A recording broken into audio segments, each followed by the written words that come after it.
Hello అండి. ఈ వీడియోలో వచ్చేసి నేను రాగి సంగటి అండ్ మటన్ కర్రీ అయితే చేశాను. నేనైతే ఎలా ప్రిపేర్ చేశాననేది మీకు కూడా ఒకసారి అయితే చెప్తాను. మీరు కూడా ఒకసారి చూసేయండి. ఇది యాక్చువల్‌గా ఒక సండే రోజు అనమాట. సండే రోజు ఆఫ్టర్‌నూన్ లంచ్‌లోకి వచ్చేసి మా మా అబ్బాయి అడిగాడు. వాడికి మటన్ కర్రీ అంటే ఇష్టం కదా! సో, అందుకని వాడి కోసం అయితే ప్రిపేర్ చేస్తున్నా. అలాగే సంగటి కూడా చేయమని చెప్పాడు మటన్‌లోకి. సో, నేనైతే మటన్ విత్ రాగి సంగటి అయితే ప్రిపేర్ అయితే చేసేస్తున్నాను. మీరు కూడా చూడండి. ఫస్ట్ అయితే మనం మటన్ అయితే మంచిగా వాష్ చేసేసుకొని నీట్‌గా ఒక కుక్కర్‌లోకి అయితే తీసేసుకోవాలి. తర్వాత ఇందులో కొంచెం పసుపు, కొంచెం ఉప్పు, కొంచెం కారం అయితే వేసేసి అలాగే ఇందులోనే కొంచెం ఆయిల్ అయితే వేసుకోవాలన్నమాట. నేను ఇక్కడ ఒక 2 టీ స్పూన్ల ఆయిల్ అయితే వేశాను. ఈ 2 టీ స్పూన్ల ఆయిల్ వేసేసి ఈ మటన్ ముక్కలకి మంచిగా ఈ ఉప్పు, కారం, పసుపు ఈ ఆయిల్ మంచిగా పట్టేటట్టు బాగా కలిపేసి ఒక అరగంట పాటు పక్కన పెట్టేసుకోవాలన్నమాట. సో, ఇది అరగంట పాటు పక్కన పెట్టుకొని ఇది కొంచెం పట్టుకునే వరకు మ్యారినేట్ అయ్యే వరకు మ్యారినేట్ అయ్యేలోగా మనం మసాలా అయితే ప్రిపేర్ చేసేసుకుందాము. ఇక్కడ నేను వచ్చేసి ఒక 4, 5 జీడిపప్పులు వేశాను. కొంచెం ఎండు కొబ్బరి ముక్కలు, అలాగే కొద్దిగా ఒక టీ స్పూన్ గసగసాలు ముందుగానే వాటర్ వేసి ఒక 1 అవర్ పాటు నానబెట్టేసి పెట్టేసుకున్నానండి. ఆ తర్వాత ఇవన్నీ మిక్సీ జార్లో వేసుకొని ఇందులోనే కొంచెం అల్లము, కొంచెం వెల్లుల్లి వేసి కొంచెం వాటర్ వేసుకొని ఇలా మెత్తగా పేస్ట్ లాగా గ్రైండ్ చేసి పక్కన పెట్టేసుకోవాలి. అలాగే టమాటా కూడా ఒకటి మంచిగా సన్న కట్ చేసి పక్కన పెట్టేసుకోవాలి. సో, ఇక్కడ మనం మ్యారినేట్ చేసినాం కదా మటన్ని, ఈ మటన్లో కొంచెం వాటర్ అయితే వేసుకోవాలి. ఇక్కడ నేను ఒక 1.5 కప్పు వాటర్ అయితే వేసేసి స్టవ్ మీద పెట్టేసి కుక్ చేసేసుకుంటున్నా. ఈ మటన్ వచ్చేసి కంప్లీట్‌గా లో టు మీడియం ఫ్లేమ్‌లో పెట్టేసి కుక్ చేసుకోవాలండి. లేకపోతే మటన్ అయితే ఉడకదు. సో, ఇది ఉడికిన తర్వాత మటన్ అయితే ఇలా ఉడికింది. సో, వాటర్‌తో పాటు ఈ మటన్ని పక్కనైతే పెట్టేసుకోవాలి. సో, ఇప్పుడు ఇంకొక స్టవ్ మీద వచ్చేసి కొంచెం ఒక కడాయి పెట్టుకొని అందులో కొంచెం ఆయిల్ వేసుకోవాలి. ఆయిల్ కొంచెం హీట్ అయిన తర్వాత చెక్క, లవంగం, ఒక యాలక్కాయ వేసుకొని కొంచెం వేడైన తర్వాత అందులోనే సన్నగా కట్ చేసి పెట్టుకున్న ఉల్లిపాయ ముక్కలు, ఒక పచ్చిమిర్చి అయితే వేసాను. వేసి మంచిగా వేపుకోవాలి. ఆనియన్ ఇలా మంచిగా బ్రౌన్ కలర్ వచ్చిన తర్వాత ఇందులో కట్ చేసి పెట్టుకున్న టమాటాలు అయితే వేసుకోవాలండి. అలాగే మిక్సీకి వేసి పెట్టుకున్నాం కదా మసాలా, ఆ మసాలా కూడా వేసేసి ఒకసారి మంచిగా కలుపుకోవాలి. ఈ మసాలా అనేది మెయిన్ అన్నమాట. ఇక్కడ మనకి మసాలా అనేది మాడిపోకుండా మంచిగా మధ్య మధ్యలో కలుపుకుంటూ మూత పెట్టేసి కంప్లీట్‌గా సిమ్‌లోనే పెట్టి కుక్ చేసుకోవాలన్నమాట. అలా మధ్య మధ్యలో అలా తీసి కలుపుకుంటూ ఉండాలి. లేకపోతే అడుగు పట్టేసిందంటే మాడిపోతుంది. మాడిపోయిందంటే మనకు టేస్ట్ సరిగా రాదు. సో, అందుకని మధ్య మధ్యలో ఇలా కలుపుకుంటూ మూత పెట్టేసి మంచిగా కుక్ చేసుకోవాలన్నమాట మసాలాని.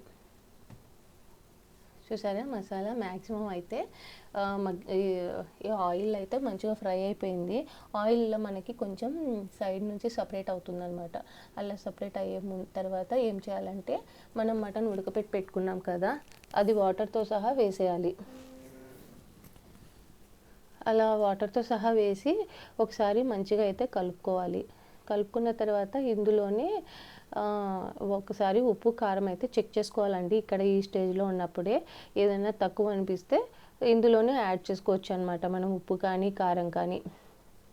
ఆ తర్వాత మూత పెట్టేసి ఈ మసాలా అంతా మటన్ ముక్కలకి పట్టేలాగా మంచిగా ఉడికించుకోవాలి. వాటర్ తక్కువ అనిపిస్తే ఇంకొంచెం వాటర్ అయితే యాడ్ చేసుకోవచ్చు. బట్ నాకైతే సరిపోయింది అనిపించింది. సో, ఎందుకంటే సంగటిలోకి కొంచెం ఇట్లా పులుసులాగా ఉంటేనే బాగుంటుంది కదా, అందుకని అట్లా వేసానన్నమాట. అలాగే ఇందులో కొంచెం ధనియాల పొడి కానీ, మటన్ మసాలా కానీ వేసుకోండి. నేనైతే కొంచెం మటన్ మసాలా వేసాను. అలాగే ఇందులోనే కొంచెం కొత్తిమీర అయితే వేసేసి కలుపుకోవాలి. సింపుల్‌గా చేసుకున్నానంటే ఎక్కువ మసాలాలు లేకుండా, ఎక్కువగా ఇది లేకుండా వేసుకొని చేసుకోవాలి.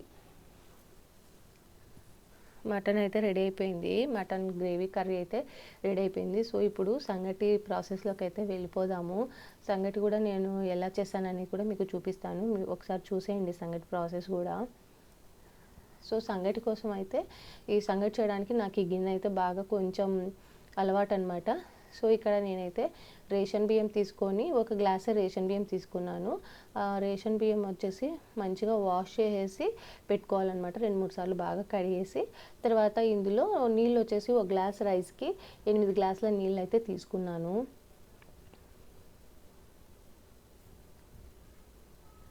ఈ రైస్ అనేది మంచిగా నానబెట్టుకోవాలండి. ఎందుకంటే ఈ ఈ రేషన్ రైస్ అయితే కొంచెం త్వరగా ఉడుకుద్ది, కొంచెం సాఫ్ట్గా ఉడికిపోద్దనమాట. సో సంగటిలోకి అయితే బాగుంటుంది టేస్ట్. అందుకని నేనైతే ఇక్కడ రేషన్ రైస్ అయితే యూజ్ చేసుకున్నా. సో ఈ బియ్యం అయితే ఒక అరగంట పాటు నానబెట్టేసుకుందాము. నానబెట్టిన తర్వాత మూత పెట్టేసి స్టవ్ మీద పెట్టేసి ఇంకా కుక్ చేసేసుకోవాలి. స్టవ్ మీద పెట్టిన తర్వాత ఇది ఇలా పొంగు వస్తుందండి. ఫస్ట్ హై ఫ్లేమ్లో పెట్టామంటే మంచిగా ఇట్లా పొంగు వచ్చేస్తుంది. పొంగు వచ్చిన వెంటనే మంటను వచ్చేసి సిమ్లో పెట్టేసుకోవాలి. సిమ్లో పెట్టేసుకొని ఇలా కుక్ చేసుకోవాలన్నమాట. మధ్య మధ్యలో మూత తీసి కలుపుకుంటూ కుక్ చేసుకోవాలి. రైస్ వచ్చేసి మ్యాక్సిమము 80% కుక్ అయిపోయి ఉండాలండి, ఆల్మోస్ట్ కుక్ అయిపోయి ఉండాలి. సో ఇక్కడ నేను ఒక గ్లాస్ రైస్కి వచ్చేసి సేమ్ గ్లాస్ తోటి 2 గ్లాసుల రాగి పిండి అయితే వేసుకుంటున్నా. రాగి పిండి వేసిన తర్వాత కలపకూడదు, మూత కొంచెం గ్యాప్ పెట్టేసి ఉడికించుకోవాలన్నమాట. అస్సలు రాగి పిండిని టచ్ చేయకూడదు అనమాట. ఇది మెయిన్ ప్రాసెస్ మొత్తం ఇక్కడే ఉంటుందండి. వాటర్ ఇక్కడ మనం చూసుకోవాలి, ఎంత వాటర్ అది మిక్స్ చేస్తే మనకి అది ఎంతవరకు మిక్స్ అవుతుంది, ఆ వాటర్ ఎంతవరకు సరిపోద్దని చూసుకొనేసి స్టవ్ అయితే ఆపేసుకోవాలి. అసలు నాకు కష్టమైన ప్రాసెస్ ఇదే అనమాట సంగటి చేయడంలో. ఇది కలపాలంటే చుక్కలు కనిపిస్తాయి, ఎందుకో నేనైతే అసలు కలపలేనండి. ఇది ప్రాసెస్ మొత్తం ఈజీని అనిపిస్తుంది, బట్ మెయిన్ ప్రాసెస్ వచ్చేసి ఇదే అనమాట, సంగటి కలపడము. ఈ సంగటి కలపడం పెద్ద టాస్క్ లాగే అనిపిస్తుంది నాకైతే మాత్రం. ఇక్కడైతే నేను పట్టుకుంటే మా వారైతే మంచిగా సంగటిని అయితే మిక్స్ చేసి ఇచ్చేసారనమాట దీంట్లో. అట్లా సంగటి అయితే ప్రిపేర్ చేసేసాను.